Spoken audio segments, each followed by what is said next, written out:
சரி, இப்போ அமித்ஷாவை பார்த்த உடனே எல்லாரும் நினைச்சது அப்படிங்கிறது வந்து அதிமுக ஒருங்கிணைஞ்சிரும் அப்படின்னு சொல்லி நாம நினைச்சோம். இப்போ பார்த்தா எடப்பாடி சொல்றாரு ஓபிஎஸ்ஸை சேர்த்துக்கிறதுக்கான எந்த திட்டமும் இல்லை அப்படின்னு சொல்லிட்டு தெளிவா சொல்றாரு. அதுவும் கட்சி ஆபீஸை அடிச்சு உடைச்சவங்களோடலாம் திரும்ப சேர்க்கறதுக்கான வாய்ப்பே இல்லைன்னு சொல்லிட்டாரு. அப்போ வந்து கட்சி திரும்ப ஒன்றிணையத்துக்கான வாய்ப்பே இல்லையா? இல்ல, கட்சியை ஒருங்கிணைக்க கூடாது என்பதில் எடப்பாடி மட்டுமல்ல, பாஜகவும் ஒன்றாகத்தான் இருக்கிறது என்று நான் கருதுகிறேன். ஏனென்று சொன்னால் ஒன்றிணைந்த அதிமுக தானே பாஜகவுடைய விருப்பம். ஒன்றிணைந்தது அப்படி அல்ல. நீங்கள் தனித்தனி பேருந்துகளிலே வாருங்கள், ஆனால் என்டிஏ பஸ் ஸ்டாண்ட்ல வந்து எல்லாரும் இறங்கிடுங்க.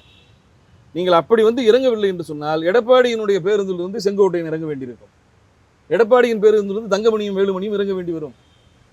என்னை பொறுத்தவரை பாஜக விரும்புவது நீங்கள் தனித்தனியாக இருங்கள், ஆனால் அனைவரும் என்டிஏ கூட்டணிக்குள் வந்து விடுங்கள். இதுதான் பாஜக விரும்புகிற ஒற்றுமை. எடப்பாடியை பொறுத்தவரை திருமதி சசிகலாவோ தினகரனோ ஓபிஎஸ்ஓ உள்ளே வந்தால் நிச்சயமாக அதிகாரம் இயல்பாகவே அவரிடம் சென்றுவிடும். இந்த மூவருடைய மும்முனை தாக்குதலை தன்னால் எதிர்கொள்ள முடியாது. அவருக்கு குற்ற உணர்ச்சியும் தன்னை வருத்தும். எனவே இவர்களை எக்காலத்திலும் சேர்க்கக்கூடாது என்று அவர் நினைக்கிறார். பாஜகவை பொறுத்தவரை என்டிஏ, அதான் நீங்க பாருங்க, எடப்பாடி அமித்ஷாவை சந்தித்து விட்டு வந்தவுடன் உள்துறை அமைச்சர் போட்டிருக்கக்கூடிய பதிவு என்ன? தமிழகத்தில் தேசிய ஜனநாயக கூட்டணி ஆட்சி அமைக்கும். அப்ப அதிமுக ஆட்சி அமைக்கும் என்று அவர் சொல்லவில்லை. தேசிய ஜனநாயக கூட்டணி ஆட்சி அமைக்கும் என்று சொன்னால் தேசிய ஜனநாயக கூட்டணி தலைமையேற்று நடத்துவது யார்? பாரதிய ஜனதா கட்சி தானே. பாஜக ஆட்சி அமையும் என்பதைத்தான் அவர் சொல்லி இருக்கிறார்.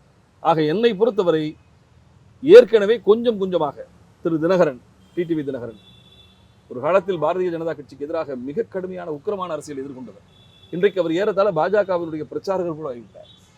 அண்ணன் ஓபிஎஸ் அவர்களை பொறுத்தவரை நான் மோடிக்கு பக்தர் என்று சொல்லிவிட்டார். நான் மோடிக்கு பக்தன் என்று சொல்லிவிட்டார். இன்னும் 35 வருஷம் ஆனாலும் சரி தான் மோடி தான் தமிழகத்தை ஆட்சி செய்வார் என்று இந்தியாவை ஆட்சி செய்வார்.